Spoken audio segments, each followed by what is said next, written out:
बहुत स्वागत है आपका राज्य आप देख रहे हैं और मैं हूं आपके साथ दिव्या माधवानी। खबरों की बात करेंगे। लखनऊ से खबर है जहां पर बख्शी का तालाब स्थित रामपुर देवरिया में प्रशासन ने बड़ी कार्रवाई की है। कथित सरकारी भूमि पर की गई अवैध प्लांटिंग को बुलडोजर चलाकर ध्वस्त कर दिया है। राजस्व विभाग की टीम का आरोप है कि स्थानीय प्रॉपर्टी कारोबार हुकुमचंद अग्रवाल जो है सरकारी जमीन पर कब्जा कर उसे अपनी बताकर बेचने की कोशिश की। शिकायत और रिकॉर्ड जांच के बाद प्रशासन ने मौके पर पहुंचकर कब्जा हटाया। हालांकि कारोबारी ने आरोपी से इनकार करते हुए भूमि को अपना बताया। फिलहाल प्रशासन मामले की जांच कर आगे कार्रवाई कर रहा है। मौजूद है अभी बस्ती डीएम कार्यालय पर, आप लोग देख रहे होंगे। और यहाँ पे बजरंग दल की टीम जिस तरीके से कहीं ना कहीं जो हस्ताक्षर अभियान था वो अपने आप में बड़ा कार्य यहाँ से शुरू हुआ है और ये पूरे देश में था। आज के विषय में क्या कहना चाहेंगे मनमोहन जी? देखिए, कहीं ना कहीं जिस प्रकार से तबस्सुम खान द्वारा उनका तबस्सुम खान नाम है, जो टाइटल लिखा हुआ है, उसका आधार पर उन्होंने जो सजा सुनाई है बहुत ही निंदनीय है। कहीं ना कहीं बाबर, हिमायू और अंजेब के पश्चिमों पे चलने वाली वो न्यायपालिका जो जिस कुर्सी पे बैठी है, उनको उस प्रकार से काम नहीं करना चाहिए था। कहीं ना कहीं उन्होंने बाबर, हिमायू जिस प्रकार से गौरक्षकों के ऊपर गौबच्छकों के गाय काटने का काम कर रहे थे, उसी प्रकार से उनकी मानसिकता, इसलिए गौरक्षकों के ऊपर इस प्रकार से कार्रवाई की है। उम्र कैद का सजा सुनाई हुई है, बहुत ही निंदनीय है। जिस प्रकार से हम लोग का मांग है, पूरे देश में मांग है, डॉक्टर प्रवीण भाई तोड़िया जी के नेतृत्व में आज समस्त डीएम कार्यालय पर ज्ञापन प्रदर्शन है। हम लोग का मांग है 14 गौरक्षक रिहा हो। क्या कहना चाहेंगे इसमें? बस यही इतना कहना चाहेंगे कि मध्य प्रदेश में जो ये दुखद घटना हुई है उसके संदर्भ में हम न्यायालय की कोई अवमानना नहीं करते। हमारा मुख्य मांग यह है कि भारतीय संविधान के अनुच्छेद 161 का उपयोग करते हुए राज्यपाल 14 गोरक्षकों के सजा को निलंबित करें और उसके लिए मध्य प्रदेश सरकार को विधानसभा का सत्र बुला करके और राज्यपाल के साथ सामने प्रतिवेदन भेजना चाहिए। और उसे गृह मंत्री को भी हमने प्रेषित किया है। गृह मंत्री जी चूंकि मुखिया हैं भाजपा के, वो भी ऐसा काम करें, यही अपेक्षा है। और इसी मांग को लेकर के हम सभी लोग यहाँ हस्ताक्षर सहित ज्ञापन देने आए। प्रमोद जी, क्या कहना चाहेंगे इस पूरे मामले में? आप किसको दोषी मानते हैं? दोषी सभी सोशल मीडिया पे भी दिख ही रहा है और सूत्रों के आधार से भी पता चल ही रहा है कि कौन दोषी है, कौन निर्दोष है। दोषी बाहर घूम रहे हैं और निर्दोषी सलाखों के पीछे भेज दिए गए हैं। ये जो मानसिकता है, जिहादी मानसिकता है, न्यायपालिका में बैठने के बावजूद भी अभी तक नहीं बदला है। ये बहुत ही बड़ी विडंबना है। क्या कहना चाहेंगे इस पूरे मामले में? उनको रिहा किया जाए, जिस भी तरीके का कानून बनाना पड़े उनको रिहा किया जाए, यही हमारी मांग है। हिंदुओं में कहीं ना कहीं आक्रोश देखने को मिल रहा है और जिस तरीके से संगठन ने ये अभियान चलाया है, आगे क्या होगा वो भी आप लोगों को जरूर दिखाएं। बस्ती में मध्य प्रदेश के सिवनी मालवा मामले को लेकर एक बार फिर से विवाद तेज हो गया है। आपको बता दें, 14 गौसेवकों को आजीवन कारावास की सजा मिलने के बाद अंतर्राष्ट्रीय हिंदू परिषद और राष्ट्रीय बजरंग दल ने जिला प्रशासन के माध्यम से ज्ञापन सौंपा है। संगठन ने गृह मंत्री, साथ ही राज्यपाल और मुख्यमंत्री के संविधान के अनुच्छेद 161 के तहत दया दंड लघुकरण और साथ ही समय पूरी पर रिहाई की मांग की। उनका कहना है कि इस फैसले से परिवारों पर गंभीर सामाजिक और आर्थिक असर पड़ रहा है। वही मामला अब राजनीतिक और सामाजिक स्तर पर भी चर्चा में आ चुका है। फर्रुखाबाद में मुहर्रम से पहले पुलिस प्रशासन पूरी तरह से अलर्ट मोड पर है। कानून व्यवस्था को मजबूत बनाए रखने के लिए पुलिस अधीक्षक आरती सिंह के नेतृत्व में दंगा नियंत्रण मॉक ड्रिल का आयोजन किया गया है। इस दौरान पुलिस, साथ ही पीएससी और अन्य सुरक्षा एजेंसियों ने उपद्रव नियंत्रण, भीड़ प्रबंधन और साथ ही आपात स्थिति से निपटने की रणनीतियों का अभ्यास किया है। पुलिस अधीक्षक ने जवानों को त्वरित कार्रवाई और उपकरणों से सही उपयोग के निर्देश दिए। उन्होंने कहा कि जनपद में शांति और सौहार्द बनाए रखना सर्वोच्च प्राथमिकता है और समय समय पर ऐसे अभ्यास किए जाते रहेंगे। हाँ, देखिए, ये एक रेगुलर एक्सरसाइज है पुलिस विभाग में। दंगा नियंत्रण ड्रिल हम लोग कराए हैं अभी सिटी सर्किल में, जहाँ पे अलग अलग पार्टियां जो यहाँ पे दंगाई थे उन पे कार्रवाई की। इनको डूज एंड डोंट्स बताए गए हैं। पर्पस इसका ये है कि हम ज़्यादा से ज़्यादा प्रैक्टिस करें, जितने भी हमारे पुलिस फोर्स है उनके मसल मेमोरी में चीज़ें आ जाए, ताकि रियल लाइफ सिचुएशन में हम बेहतर से कार्य कर सकें और भविष्य में आने वाले किसी भी दंगा को कंट्रोल कर सकें। मैम, फतेहगढ़ जनपद को एक नया वज्र वाहन मिला है, किस तरह से ये सुविधाजनक साबित होगा? देखिए, ये पुलिस मुख्यालय द्वारा एक नया वज्र वाहन दिया गया है जो अत्याधुनिक सुविधाओं से लैस है। जैसा कि आप देख सकते हैं, इसमें सारी सुविधाएं हैं। अलग से इसमें स्ट्रेचर की व्यवस्था है, अलग से काफ़ी लोग इसमें आ सकते हैं, मेडिकल किट है, सारी चीज़ें हैं। और आने वाले समय के लिए पुलिस बल को ये मजबूती प्रदान करेगा। फर्रुखाबाद में लखनऊ कोचिंग सेंटर हादसे के बाद जिला प्रशासन एक्शन मोड पे आ गया है। जिलाधिकारी डॉक्टर अंकुर लाखर जो है उनके निर्देश पर नगर मजिस्ट्रेट पारुल तरार ने कार्रवाई करते हुए 3 कोचिंग सेंटर, एक कंप्यूटर सेंटर और 2 शॉपिंग मॉल को सील कर दिया है। जांच में पाया गया है कि ये संस्थान सुरक्षा मानकों के बिना संचालित हो रहे थे।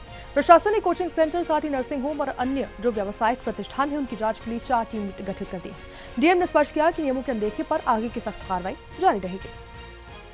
जिला प्रशासन द्वारा जो टीम्स हैं वो गठित की गई हैं, जैसे शॉपिंग कॉम्प्लेक्स है, अस्पताल है, जो कोचिंग सेंटर हैं या कंप्यूटर सेंटर है, उनके विरुद्ध एक अभियान मोड में सबका निरीक्षण किया जाएगा और जिन्होंने फायर सेफ्टी नॉर्म्स का कंप्लायंस नहीं किया है उनके विरुद्ध कार्रवाई की जाएगी। कितनी टीमें गठित की हैं मैडम कार्रवाई? इसमें शिक्षा विभाग की एक टीम गठित की है, चिकित्सा विभाग की है, एक जिला उद्यानिक अधिकारी का किया है, जो कि हमारे कोल्ड स्टोरेज है उसमें कोई अमोनिया का गैस लीक ना हो या प्रॉपर स्ट्रक्चर है उसका निरीक्षण करने के लिए, और एक शॉपिंग मॉल्स के लिए गठित की गई है। अब तक कितने मॉल और कोचिंग सेंटर सील हुए हैं? इसमें 3 कोचिंग सेंटर, एक कंप्यूटर सेंटर और 2 शॉपिंग मॉल कल सील किए गए हैं जिन्होंने फायर सेफ्टी नॉर्म्स का कंप्लायंस नहीं किया। बस्ती के हरिया थाना क्षेत्र स्थित जोगीपुर गांव में एक उच्च प्राथमिक विद्यालय में सहायक उपाध्यक्ष ज्ञानदास सनातन जो है उस पर गंभीर आरोप लगे। विश्व हिंदू परिषद की शिकायतों में कहा गया है कि शिक्षक बच्चे के हाथ से कलावा कटवाने और साथ ही धार्मिक वृक्षों को कटवाने जैसी गतिविधियों में शामिल रहे। आरोप है कि इससे बच्चों में सनातन परंपराओं के प्रति नकारात्मक माहौल बनने का प्रयास किया गया। मामले को लेकर अभिभावकों में आक्रोश है, गुस्सा है। पुलिस ने तहरीर के आधार पर मुकदमा दर्ज कर जांच भी शुरू कर दी है और साक्ष्यों के आधार पर आगे की कार्रवाई की जाएगी। यहाँ ऐसा ही परेशानी है, जैसे कोई माला वाला शंकर जी का, माता जी का कोई माला वाला पहन कर आता है तो उसको कटवा देते हैं और ऊपर से मारते भी हैं, मारते हैं, कटवाते हैं। अरे हनुमान सर और ज्ञानदास सर जी, अच्छा वही सब अच्छा बोलते हैं कि जैसे ये सब पहन कर मत आओ करो, ये सब से कुछ होता नहीं है और पूजा वूजा नहीं करना चाहिए, अच्छा यही सब बोलते हैं। कुछ भी हाथ में पहन के वो काट देते हैं सर, और पहन का भगवान का चीज वो भी काट के फेंक के देते हैं।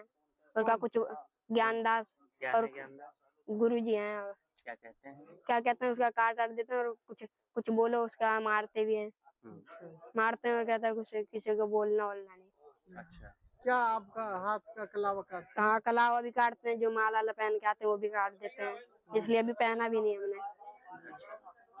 और क्या कहते हैं? और क्या कहते हैं कुछ बोलो तो मारते भी हैं।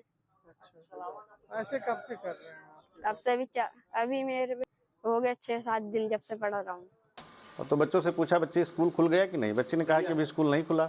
हम कहे अब स्कूल जाने का समय आ गया, बच्चों ने कहा कि मैं स्कूल अब यहाँ नहीं जाऊँगा। मैंने पूछा क्यों, कहा कि एक टीचर आए हैं, ये हाथ का कलावा कटवाते हैं और बच्चों को जो है सिखाते हैं भगवान इस धरती पे नहीं है। यहाँ का बेल का वृक्ष था, यहाँ बट वृक्ष था, पीपल का वृक्ष था, सारे वृक्ष कटवा दिए। ये सब जब मैटर मेरे संज्ञान में आया तो गांव वालों को मैंने इकट्ठा किया और स्कूल पर गया, और स्कूल पर जाने के बाद जब हमने इनसे पूछा तो पहले ये इधर उधर की नोक झोंक की हमसे। उसके बाद जब सारे लोग आ गए उसके बाद ये अपना जो है बताना शुरू किए। बच्चे भी आ गए, बच्चों ने भी कहा, बच्चों का भी वीडियो है, और मैं जाकर के बड़े भैया को जो है सूचित किया और उसके बाद वो आए। आज की ये घटना है। मामला सर है कि 2021 में ये यहाँ पर आकर के ज्वाइन किए सर ज्ञानदास जी, ये हमारे यहाँ सहायक अध्यापक हैं सर। ये आए तो कुछ बेल का वृक्ष था गेट के पास में, तो एक रास्ते पर लटका हुआ था, तो उसको लटकने की वजह से कहे कि हम इसको कटवा, मतलब वो हम नहीं थे उस दिन, हम किसी शैक्षिक कार्य से गए थे बाहर, तो ये उस दिन कटवा दिए इसको। और इनको कटवाना नहीं चाहिए था, इनको खाली उसकी डाली वाली को छांट देना चाहिए था, पेड़ को जड़ से नहीं कटवाना चाहिए था। और उस दिन हम थे नहीं तो पूरा पेड़ ना काटने दिए होते। इसके बाद में एक बरगद का पेड़ था फील्ड में सर, उस बरगद के पेड़ को भी वहाँ से हटा दिए, दूसरे जगह जाकर लगाए, लेकिन वो वहाँ पर लगा नहीं, जो सूख गया। और कुछ बच्चों के द्वारा सूचना मिली मुझे, मैं तो देखा नहीं, लेकिन बच्चों के द्वारा सूचना मिली कि वो उनके हाथ से कलावा वलावा कटवा देते हैं। तो इनको हम ऑफिस में बुला करके और समझाए कि ऐसा क्यों करते हैं आप। तो ये कहे कि अगर ऐसा गलत लग रहा है तो हम नहीं करेंगे हम, और यही कह करके बात वहीं पर समाप्त कर दिए सर। फिर बाद में अगर किए हों तो बच्चे अभी नहीं बताए हमको उसके बारे में कि बाद में किए कि नहीं किए, यही मामला है सर। नहीं, जैसे बच्चों का आरोप है, काफ़ी बच्चों यहाँ पढ़ने वाले हैं जी, कि उनका कलावा गले में जो माला पहनते हैं धार्मिक माला, उसको तोड़ दिया जाता है, कलावा कटा दिया जाता है। तो जैसे आप अध्यापक हैं यहाँ पे, ये सूचना पहले से मुझे कुछ नहीं थी सर। बाद में बच्चों के द्वारा मुझे बताया गया जब, तो मैं इनको आपस में बुला करके इसके बारे में मीटिंग की अपने अध्यापकों के साथ और बताया इनको कि ऐसा नहीं होना चाहिए अगर हो रहा है तो। अच्छा, जैसे वो जो पेड़ आप जब बेल का पेड़ कट गया और ये पेड़ हटा दिया गया बरगद का, तो जब हम स्कूल को आए वापस तो हम देखे कि ऐसा हो गया है। किसी को सूचना, यही गलती मेरी सर कि मैंने लिखित सूचना नहीं दी और इनको बताया यहीं पर कि ऐसा क्यों कर रहे हैं आप, लेकिन चूंकि ये अपनी बात को ऊपर रखते हैं और मानते नहीं सर हमारी बात। क्या कह रहे थे ये? अब ये तो बताया कि यहाँ फील्ड में जो है रखेंगे अगर पेड़ को तो बच्चों को खेलने के लिए जगह कम हो जाएगी, इसलिए बरगद के पेड़ को हटा दिया गया। जैसे आप प्रधानाध्यापक हैं जी, नहीं जो आरोप लगा है सर वो आरोप तो कुछ आरोप सही हैं। अच्छा, पेड़ का काटना, बेल का पेड़ काटना, बरगद के पेड़ को उखाड़ करके दूसरी जगह लगाना, ये तो सही है। सूचना मिला हम सबको कि यहाँ जोगापुर विद्यालय में एक मास्टर साहब हैं जो बच्चों का कलवावा कटवा रहे हैं और भगवान शिव का लॉकेट पहना था बच्चा, उसको भी कटवा के फेंकवा दिए हैं और बेल का वृक्ष भी कटवा दिए हैं, बरगद का वृक्ष कटवा दिए हैं, पीपल का वृक्ष कटवा दिए हैं।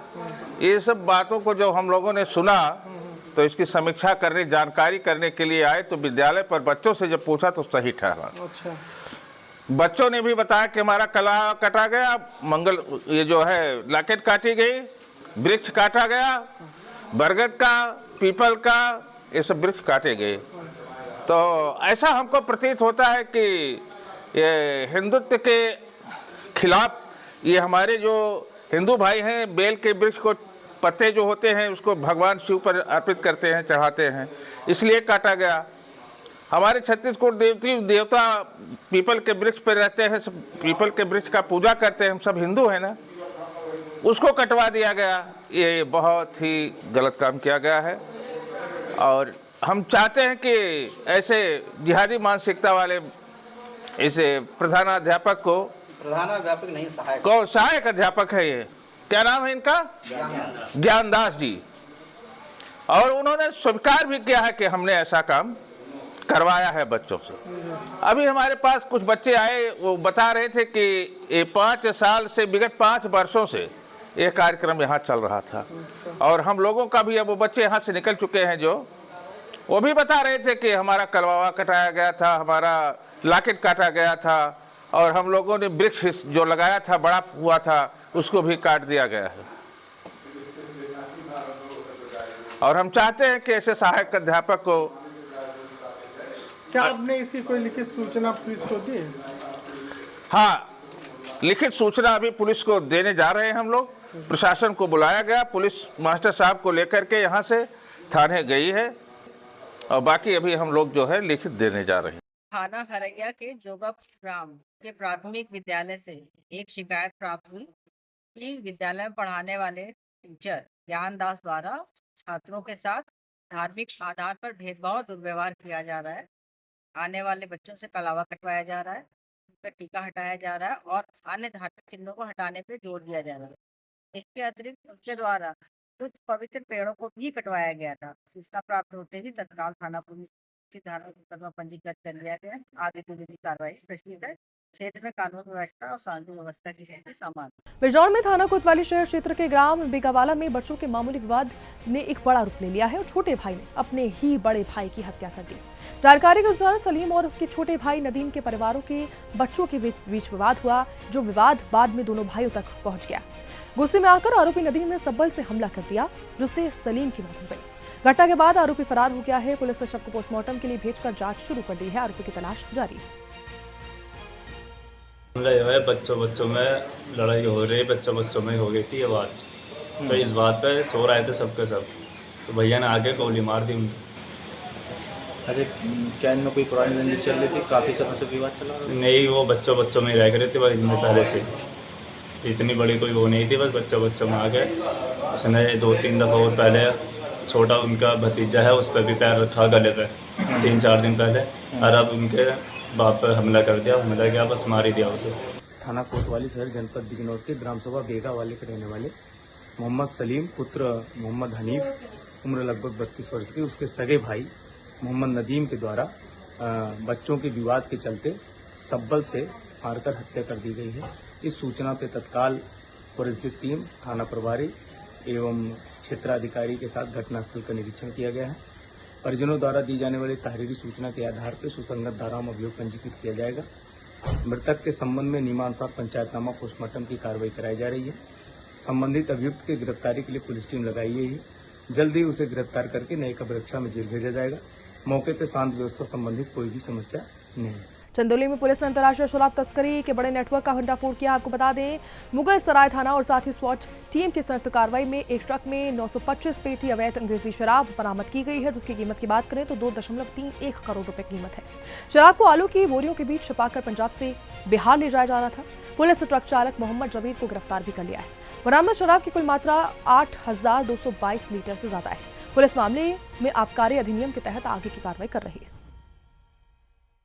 थाना मुगल सराय क्षेत्र में सर्विलांस टीम और एसओजी टीम का जो इनपुट था उसके आधार पर एक कार्रवाई हुई है, जिसमें पंजाब से आने वाली एक ट्रक जिसमें तकरीबन 8,000 लीटर से ज़्यादा शराब थी, जो अवैध रूप से बिहार के लिए ले जाई जा रही थी, उसको ट्रेस किया गया, उसको पकड़ा गया है। इसमें लगभग 925 पेटी शराब पकड़ी गई हैं, जिनकी कीमत 2 करोड़ 30 लाख रुपए के आसपास में है। इसमें से वर्तमान में जो ट्रक चालक था मोहम्मद जबीर, जो जम्मू का रहने वाला है, उसकी गिरफ्तारी हुई है। उससे पूछताछ के क्रम में कुछ अन्य चीज़ें भी आई हैं जो अंडर इन्वेस्टिगेशन है। जो इनके सहयोगी व्यक्ति थे उनके बारे में भी जानकारी मोटी मोटी हुई है पुलिस को, उन पर भी काम किया जा रहा है। और जो शराब के संबंध में, चूंकि बॉर्डर का जनपद है, यहाँ पर हमेशा संवेदनशीलता बनी रहती है। पूर्व में भी यहाँ पे इस तरह की कार्रवाइयाँ होती रही और आगे भी कार्रवाइयाँ होती रहेंगी। सर, कितने की शराब है, कीमत कितनी है और ये बिहार में कहाँ सप्लाई हो रही है? देखिए, ये जो लगभग 925 पेटी शराब इसमें मिली है, इनकी कीमत तकरीबन 2 करोड़ 30 लाख रुपए के आसपास में है। जो इनका स्मगलिंग का मॉडल है, इसमें ड्राइवर को सारी चीज़ें नहीं पता होती हैं। जब वो पंजाब से गाड़ी चलती भी है, उस समय भी उसको एक जगह पर गाड़ी खड़ी मिलती है, वहाँ से उसको लेकर के आनी होती है। इसी प्रकार बिहार में जहाँ ले जा रहे होते हैं, वहाँ पर जब पहुँचने के पहले उनको संपर्क करके गाइड किया जाता है। इस संबंध में हमारे पास इनपुट्स हैं, लेकिन चूंकि विवेचना भी प्रचलित है तो उन पे हम काम कर रहे हैं। आगे जैसे भी चीज़ें आएंगी आपको अवगत कराया जाएगा। प्रयागराज में एक निजी होटल में आयोजित प्रेस वार्ता के दौरान अनजान आदमी पार्टी ने लखनऊ के अलीगंज जो कांड हुआ है उसके जान गंवाने वाले मासूम बच्चों को श्रद्धांजलि दी। इस दौरान पार्टी ने घटना की उच्च स्तरीय न्यायिक जांच और साथ ही प्रत्येक मृतक के परिजनों को 1-1 करोड़ रुपए मुआवजे की मांग की है। ऐसे में राष्ट्रीय अध्यक्ष आशुतोष मिश्रा ने एनओसी प्रक्रिया में अनियमितताओं को जिम्मेदार ठहराया, जबकि प्रदेश अध्यक्ष आशीष दुबे ने अग्निशमन व्यवस्था पर सवाल उठाए। पार्टी ने दोषी अधिकारियों और साथ ही संस्थान संचालकों पर कड़ी कार्रवाई की मांग करते हुए जवाबदेही तय करने की बात कही। केवल और केवल जो परसों लखनऊ में घटना हुई है अलीगंज क्षेत्र में, जिसमें हमारे समाज के छोटे छोटे बच्चे दिवंगत हुए हैं, उनकी डेथ हुई है, उसके प्रति सबसे पहले हम श्रद्धांजलि उन परिवार को और उन बच्चों को के प्रति श्रद्धांजलि अर्पित करते हैं और उन परिवार के लोगों को ईश्वर शक्ति दे कि इतनी जबरदस्त घटना के वो सहनशील बने और उनको ईश्वर शक्ति दे कि वो सह सकें।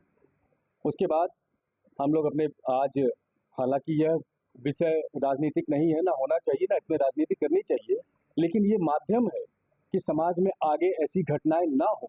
इस कारण हम लोग अपनी पार्टी के थ्रू आप लोगों के बीच में अपने विचार रखने आए हैं। आज इसके क्रम में हम लोगों ने मैंने खुद एक रिट पिटीशन भी 226 रिट के उसमें किया हुआ है हाई कोर्ट में, जिसमें हम लोग हाई कोर्ट से, माननीय न्यायालय से उम्मीद करते हैं और मांग करते हैं कि इसकी न्यायिक जांच एक करवाएं, जिसमें कम से कम रिटायर्ड जज के लेवल की जांच हो। और इसमें जांच ये ना हो कि क्या हुआ, जांच हो उस पर परस्पर जो भी जिम्मेदार लोग हो उनके खिलाफ एक्शन हो, केवल पेपर्स पर नहीं, उनके खिलाफ एक्शन हो। और साथ ही साथ भविष्य में इस तरह की चीज़ों का पुनरावृत्ति ना हो सके, उस पर प्रॉस एंड प्रॉम्स पे ध्यान दे सरकार। जैसे हम अगर कोई चीज़ चला रहे हैं, इलीगल भी चला रहे हैं, छोटे में चला रहे हैं, बड़े में चला रहे हैं, तो उसमें भी सिक्योरिटी क्यों नहीं है? सिक्योरिटी देने वाले अधिकारी कौन है? वो जिम्मेदार लोग होने चाहिए। उनको एनओसी कैसे मिली? एक जिम्मेदाराना हरकत है ये। उनको एनओसी अगर मिली तो कैसे मिली, इसका भी संज्ञान में लेना चाहिए। तो इन सब चीज़ों के लिए, इन्हीं सब चीज़ों के लिए हम लोगों ने आज रिट की है और माननीय न्यायालय से आग्रह करेंगे जिस दिन भी डेट आएगी कि इसमें एक न्यायिक जांच रिटायर्ड जज से कराई जाए। हमारी सरकार से जो मांग है वो ये है कि आप गलतियों को कब सुधारेंगे। सबसे बड़ी मांग ये है, जब दिल्ली में बच्चे डूबे अंडरग्राउंड में, तब आपने क्यों नहीं सीखा कि उनको एनओसी कैसे मिली। आप अलीगंज में चले जाइए, जितने भी कोचिंग संस्थान हैं, क्या एक दिन में कोचिंग तो बन नहीं गई, या एक दिन में बच्चे वहाँ पढ़ने नहीं लगे। तो आपने क्या किया, उनको एनओसी कैसे मिली। और जो एनओसी का जो डिपार्टमेंट बने हैं वो जानते हैं एनओसी के नहीं बने हैं, वो धन अर्जन केंद्र बने हुए हैं। किसी भी डिपार्टमेंट से आप एनओसी आपको लेना है तो आप पैसा लेके जाइए, आपको एनओसी उपलब्ध हो जाएगी। कोई सिस्टम, कोई कुछ भी, कोई व्यवस्था नहीं है कि एनओसी आपको, ऐसा कोई भी संस्थान देख लीजिए जिसका एनओसी के लिए काम रुका हो। एलडीए के अधिकारी पहले पूरी बिल्डिंग को बनवाते हैं, विकास प्राधिकरण के अधिकारी पहले बिल्डिंग को बनवाते हैं। जितने भी डेवलपमेंट अथॉरिटियां हैं, जिला पंचायत हो चाहे विकास प्राधिकरण हो चाहे आवास विकास हो, पहले किसी भी संस्थान को, किसी भी बिल्डिंग को पहले बनवाते हैं। पहले बनवाने में धन अर्जन करते हैं, फिर नोटिस करने में धन अर्जन करते हैं, फिर गिराने में धन अर्जन करते हैं, और अंततः जब ये दुखद समाचार आता है कि किसी जगह आग लग गई, किसी जगह बच्चे जो है इस घटना के शिकार हो जाते हैं, तब जाके क्या होता है कि हर जिले में DM, SDM, commissioner, SP, police थाना सब दौड़ने लगते हैं और संस्थानों को सील करने लगते हैं। ये आपको पहले क्यों नहीं संज्ञान होता है? ऐसी जानकारी आपको पहले क्यों नहीं होती? क्या आप नहीं जानते हैं?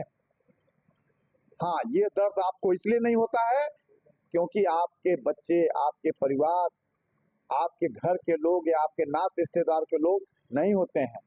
जाके झूठे आंसू बहा देना, रो देना, ये कोई माने नहीं रखता है, ये कोई दर्द नहीं है।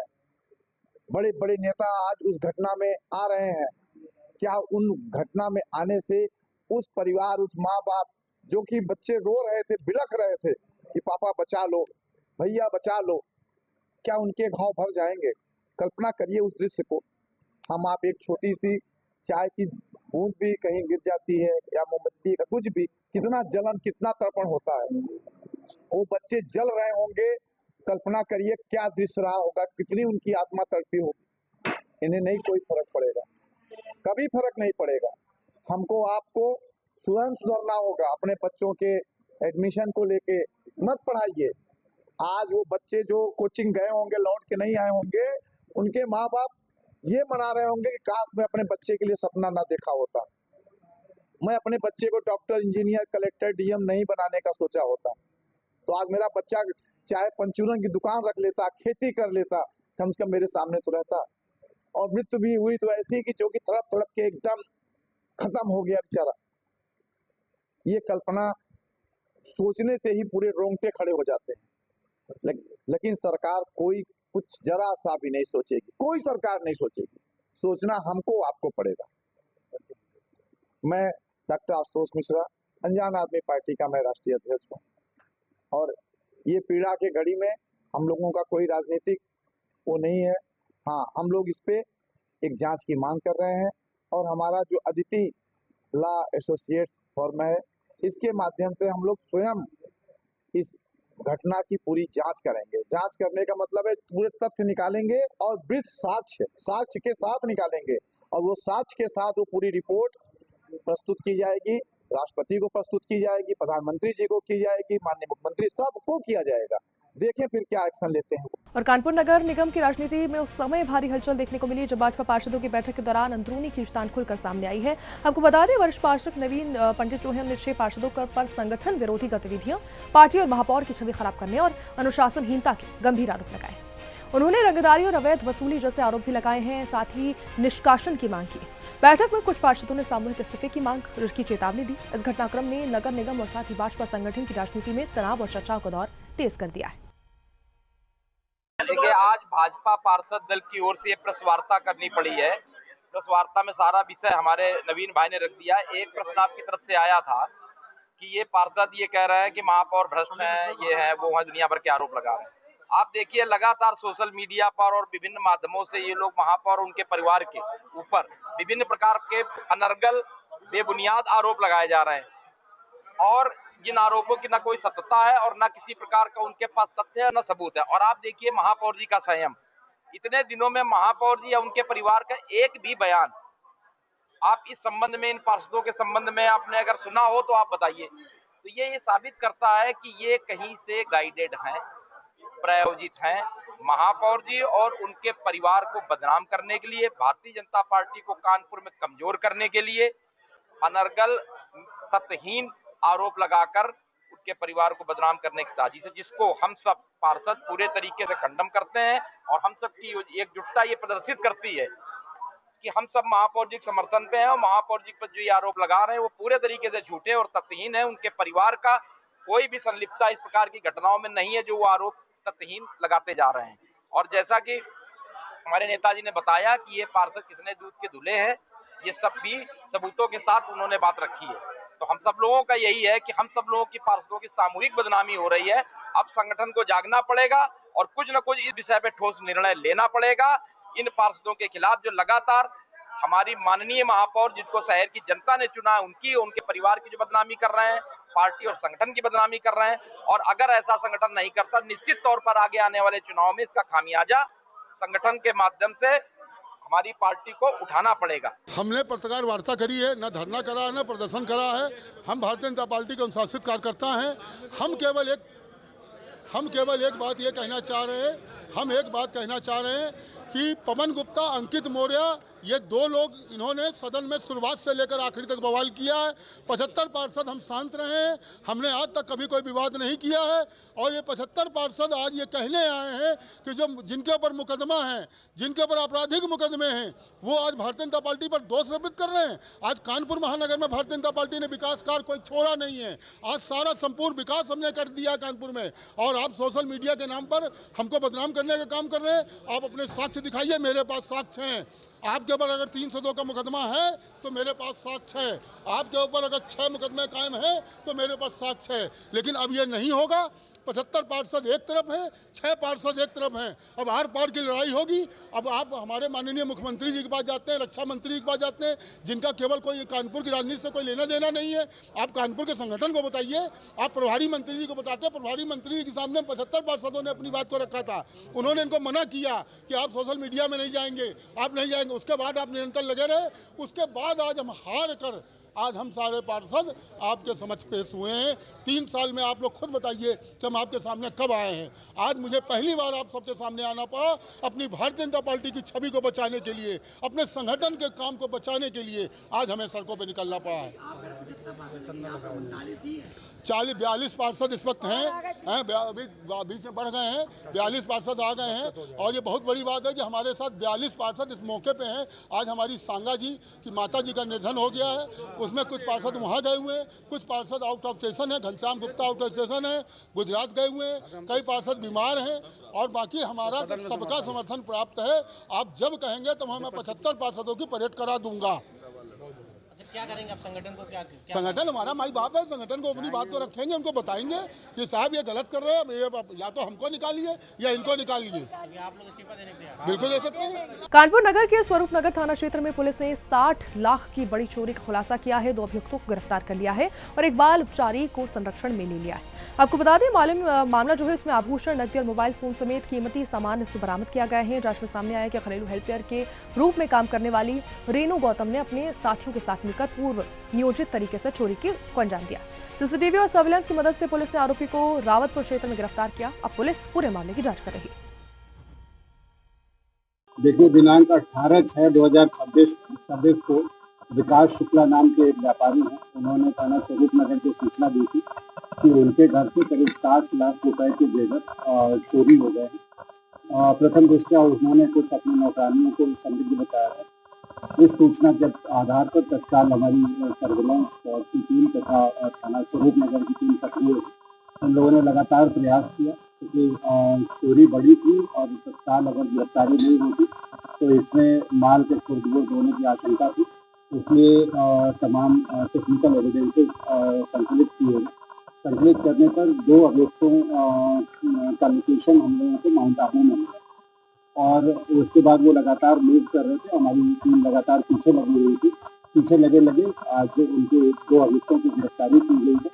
उनके साथ साथ एक सुनार की भी गिरफ्तारी की गई है। उनसे विस्तृत पूछताछ की गई तो पूछताछ में ये तथ्य प्रकाश में आया कि ये दोनों अभियुक्त पूरे योजना बना करके बड़े घरों में नौकरी करने की तैयारी करते थे। वहाँ पर जा करके विश्वास अर्जित करते थे और विश्वास अर्जित करके इन लोगों ने उस घर के पीछे का एक दरवाजा जानबूझ करके खुला छोड़ दिया और छोड़ करके बाद में चोरी करके चुपचाप निकल गए। उससे पहले उन्होंने पूरी योजना के तहत अपने मोबाइल बंद कर दिए, सिम बंद कर दिया और सब कुछ अपने जितने एविडेंसेस थे वो क्लियर कर दिए थे कि किसी भी तरह से पुलिस उनके पास तक नहीं पहुँच सकी। लेकिन क्योंकि टेक्निकल एविडेंसेस में हमारी टीम ने सफलतापूर्वक कार्य किया और उनकी गिरफ्तारी की गई है और चोरी का 100% माल बरामद कर लिया गया है। एक सुनार की भी गिरफ्तारी की गई है जिन्होंने करीब 6 लाख रुपए के एक ब्रेसलेट को 2 लाख रुपए में खरीदा था। ये जानते हुए कि ये चोरी का माल है, उसको खरीदा था, तो चोरी का माल खरीदने के आरोप में उनको भी गिरफ्तार किया गया। तीनों अभियुक्तों को गिरफ्तार करके माननीय न्यायालय के समक्ष प्रस्तुत किया जा रहा है। फिरोजाबाद में मोहर्रम पर्व के मद्देनजर जिला प्रशासन और पुलिस पूरी तरह से अलर्ट मोड पर है। आपको बता दें जिला अधिकारी जो हैं संतोष कुमार शर्मा और वरिष्ठ पुलिस अधीक्षक आदित्य लांगे ने थाना शिकोहाबाद क्षेत्र में ताजिया रूट का स्थलीय निरीक्षण किया है। इस दौरान मार्ग साथ ही बैरिगेटिंग, यातायात व्यवस्था और संवेदनशील स्थानों की समीक्षा की गई। सुरक्षा व्यवस्था को मजबूत करने के लिए जुलूस की निगरानी ड्रोन कैमरों से की जाएगी। साथ ही सोशल मीडिया पर भी नजर रखी जाएगी। प्रशासन ने आमजन से अपील की है कि जो पर्व है उसमें शांतिपूर्ण और सौहार्द माहौल में संपन्न कराया जाए और अफवाहों से दूर रहा जाए। आज शाम को मेरे द्वारा और डीएम साहब द्वारा यहाँ पे जॉइंट रूप से पुलिस विभाग के साथ, जिसमें हमारे SPRA, CO साहब और थाना प्रभारी सभी लोग रहे हैं, यहाँ की लोकल टीम रही है, पैदल गश्त की गई है। इसमें जो ताज़िया का जो भ्रमण रहेगा, जो परसों जितने भी जुलूस रहेंगे उसका कुछ रूट देखा गया है। रूट में ये भी देखी गई हैं कुछ चीज़ें जो बिजली से संबंधित है या फिर साफ़ सफाई से संबंधित है। बाकी मिश्रित एरियाज़ को आइडेंटिफाई किया गया है। टीम्स को डायरेक्शंस दे दी गई हैं कि जहाँ जहाँ जो सेंसिटिव पॉकेट्स हैं वहाँ पे ड्यूटी का डिप्लॉयमेंट पर्याप्त रहे। बॉक्स फॉर्मेशन में ड्यूटीज़ रहेंगी। ड्रोन का भी यूज़ बताया गया है, 100% ड्रोन का यूजेज भी होगा और ऑलरेडी ब्रीफिंग इसमें सभी ताजियादार कमेटियों से हो चुकी है। इसमें सबको डायरेक्शन ये भी दी गई है कि ताजिया की हाइट से संबंधित निर्देश ऑलरेडी दिए जा चुके हैं डीजे के संबंधित में और अलम की हाइट में भी सभी डायरेक्शंस क्लियर हैं डाउन द लाइन और सबसे अंडरटेकिंग भी ली जा चुकी है, नोटिस भी दिए जा चुके हैं और इसमें जो भी कोई खुराफात करने का प्रयास करेगा उसके खिलाफ कानून अपना पूरा सख्त से सख्त कार्रवाई भी करेगा।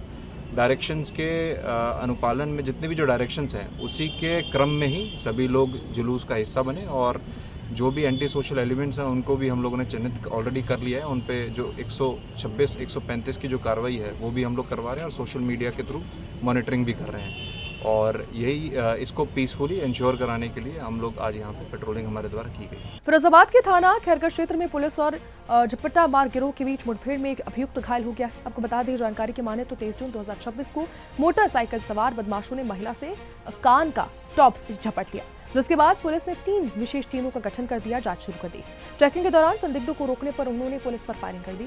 जवाबी कार्रवाई में देवेंद्र उर्फ करूला के पैर में गोली लगी, जबकि उसे इसके साथी विशाल को गिरफ्तार कर लिया गया। मौके से तमंचे, कारतूस और लूट का सामान भी बरामद हुआ है। कल दिनांक 23/6/2026 को समय करीब सुबह के 6:30 बजे साती हाथवंत रोड पे कनवारा गांव के पास एक दंपत्ति के साथ 2 अज्ञात बाइक सवार बदमाशों द्वारा झुमके छीनने की घटना हुई थी। उक्त सूचना पर तत्काल थाना खैरगढ़ पुलिस टीम द्वारा सुसंगत धाराओं में अभियोग पंजीकृत किया गया एवं 3 टीमों का गठन कर अभियुक्तों की तलाश की जा रही थी। इसी क्रम में मुखबिर खास के द्वारा सूचना मिली कि उक्त घटना में संलिप्त जो आरोपी हैं वो साती की तरफ से आते हुए हाथवंत रोड की तरफ जाएंगे।